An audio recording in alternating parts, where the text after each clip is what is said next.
aksi kawanan spesialis pencuri motor. Dengan membawa mobil pick-up, 3 pria ini nekat mencuri motor dengan cara menaikkannya ke atas pick-up. Dari rekaman CCTV, tampak 3 komplotan maling ini bekerja sama mengangkut sebuah motor lalu menutupnya dengan terpal. Dan dalam waktu singkat, mereka pun langsung kabur.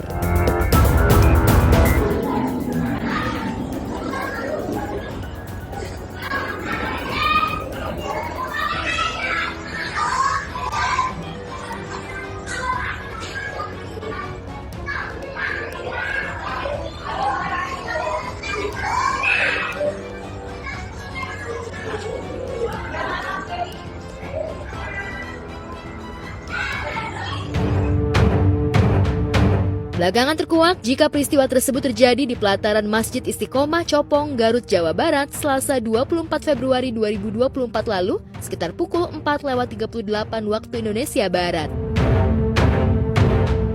Pencurian yang direncanakan ya, sampai niat bawa mobil pick up untuk ngambil motor. Emang sih sekarang banyak orang yang mengeluh lagi kesusahan uang, tapi at least bisa ngambil jalan lain lah. Semoga kedepannya tidak ada pencurian lagi atau tidak ada hal kriminal seperti itu, apalagi yang direncanakan kayak di video tersebut. Ya aku miris banget liatnya, dan semoga lebih tertib lagi yang bawa kendaraan. Tapi tetap sih kalau misalkan udah niatnya mencuri, mau gimana pun caranya pasti keambil ya. Lebih berhati-hati lagi. Dan yang buat berniat untuk mencuri atau kriminal, lebih pikir lagi lah, cari yang halal. Aksi super nekat malah dilakukan 2 pria ini di siang bolong. 2 pria ini berusaha menggasak motor dari garasi salah satu rumah warga.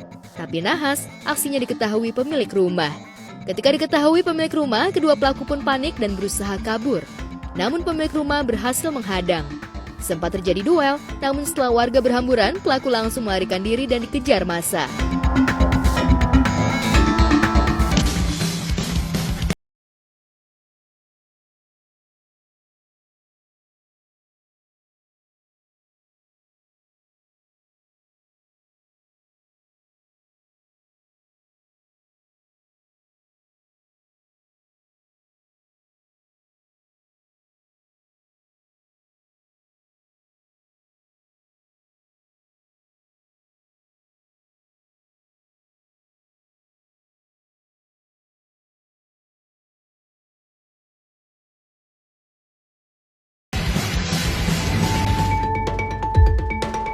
Aksi nekat itu diduga dilakukan di sebuah komplek perumahan kawasan Jakarta.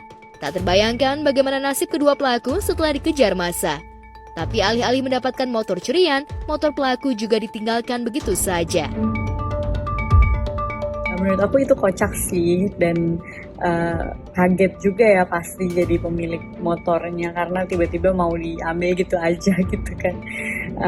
Dan buat aku sih pasti kalau aku jadi dia pasti panik banget, karena tiba-tiba motor kita mau diambil gitu kan. Pasti aku refleks pertamanya pasti langsung teriak sih. Tapi untungnya dan amit-amitnya aku sejauh ini belum pernah, dan jangan pernah ya ngalamin hal-hal kayak gitu. Semoga aku jauh lah dari orang-orang jahat, jauh lah dari kejadian-kejadian kayak gitu. Buat masyarakat Indonesia yang ada di luar sana, semoga kalian semua semakin waspada, semakin memperhatikan barang-barang pribadi kalian yang berharga. Semoga kalian juga dijauhkan dari orang-orang yang jahat. Semoga Indonesia semakin aman dan dijauhkan dari kejadian-kejadian kriminal. Sementara aksi nekat pencurian kendaraan terus mengintai warga, di tempat berbeda, kemarin Inara Rusli dan Virgon Tambunan masih harus menjalani sidang tengah agenda mediasi terkait perebutan royalti yang diajukan kubu Inara atas beberapa lagu yang diklaim dibuat bersama. Sayangnya baik Inara maupun Virgon tak hadir pada sidang lanjutan kemarin. Kedua pihak hanya mendelegasikan pada masing-masing kuasa hukumnya. Ya, hari ini ada sidang mediasi terhadap kasus antara Inara, Virgon, dan DRM, DRP. Ya, sebenarnya proses mediasi ini kan sudah yang ketiga kalinya.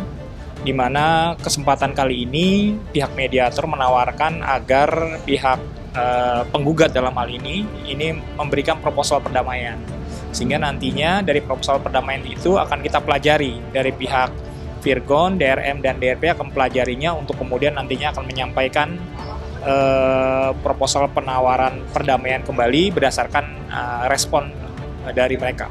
Ya, tidak hadir karena memang kalau dari informasi dari pihak Inara ada kesibukan lain mungkin. Dari pihak Virgon sendiri juga mungkin ada kesibukan gitu, sehingga memang untuk kali ini hanya para kuasa hukumnya aja yang hadir. Ya, sidang mediasi hari ini berjalan dengan baik, dengan lancar. Jadi hari ini kita sudah hadir, kemudian para lawyer dari para tergugat juga hadir, kecuali dari Direktorat Hak Cipta tidak hadir. Ya, hari ini tidak datang Ibu Inara karena memang tidak diharuskan datang. Baru minggu depan Ibu Inara dan Bapak Virgon diharuskan datang. Ya, meski mediasi kali ini gagal, pihak Inara masih akan tetap mengajukan proposal perdamaian dengan kubu Virgon di minggu akan datang. Pihak Inara juga mengaku akan menunggu langkah pihak Virgon apakah akan mengajukan kasasi atau tidak terkait keputusan royalti yang harus diberikan pada Inara. Untuk yang di pengadilan tinggi kita masih tunggu respon dari pihak Virgon ya, Bapak Virgon melalui lawyernya apakah akan mengajukan kasasi atau tidak, karena masih dalam jangka waktu untuk mengajukan kasasi ke Mahkamah Agung.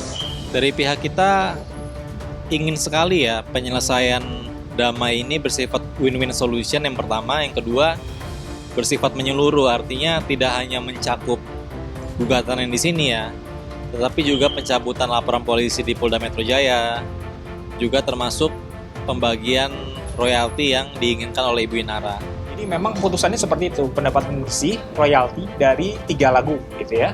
Cuma sekali lagi tadi saya sampaikan bahwa royaltinya apakah selama masa perkawinan atau setelah sudah tidak menikah lagi mereka atau bercerai, ini masih berlanjut. Nah, ini nggak jelas di putusan tersebut.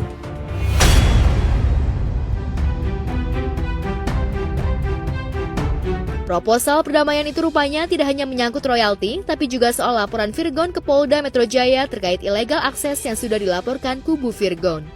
Jika laporan dicabut, bukan mustahil Inara akan menempuh jalan dalam soal pembagian royalti, termasuk nafkah anak yang sebelumnya ditolak kubu Virgon karena mereka keberatan dengan nominal yang diminta kubu Inara.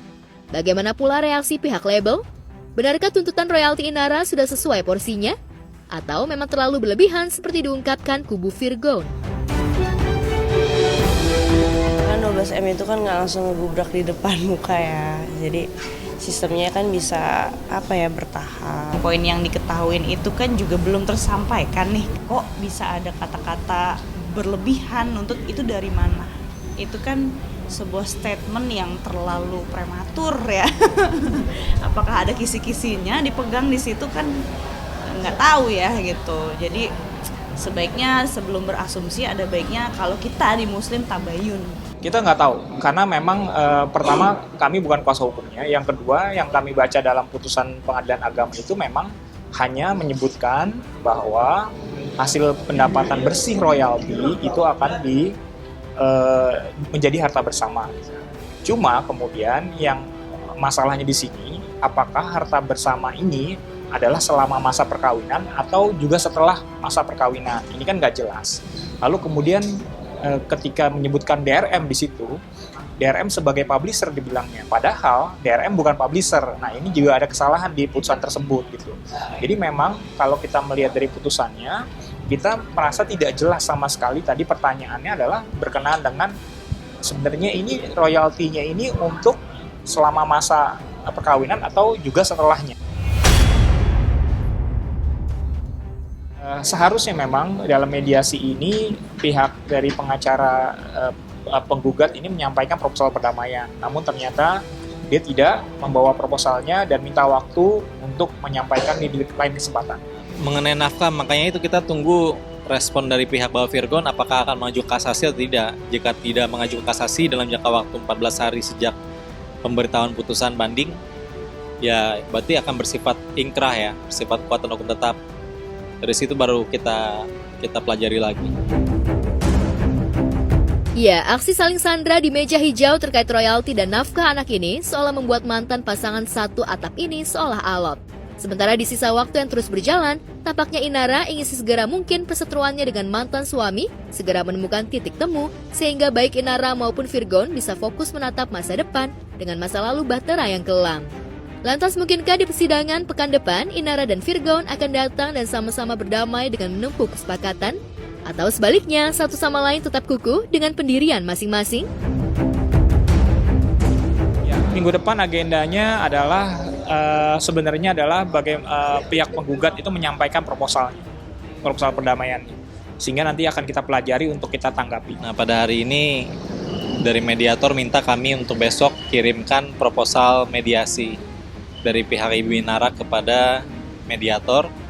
Nanti akan dipelajari oleh Bapak Virgon dan juga para tergugat lainnya. Sidang mediasi juga, nanti Ibu Inara dan Bapak Virgon hadir dan mereka akan dipertemukan langsung oleh mediator. Kalau dari pihak DRM selama mediasi ini tentu saja kami mengikuti proses saja gitu ya, karena selama proses mediasi ini kan para pihak sebenarnya diberikan kesempatan untuk menjelaskan posisinya masing-masing gitu ya, dari pihak penggugat, tergugat, semua diberikan kesempatan. Sehingga harapan kita nantinya memang kalau memang ada perdamaian gitu ya, itu harapan kita adalah tentunya yang semuanya mendapatkan apa yang mereka harapkan gitu ya. Jadi tidak ada yang dirugikan atau tidak ada yang dimenangkan juga.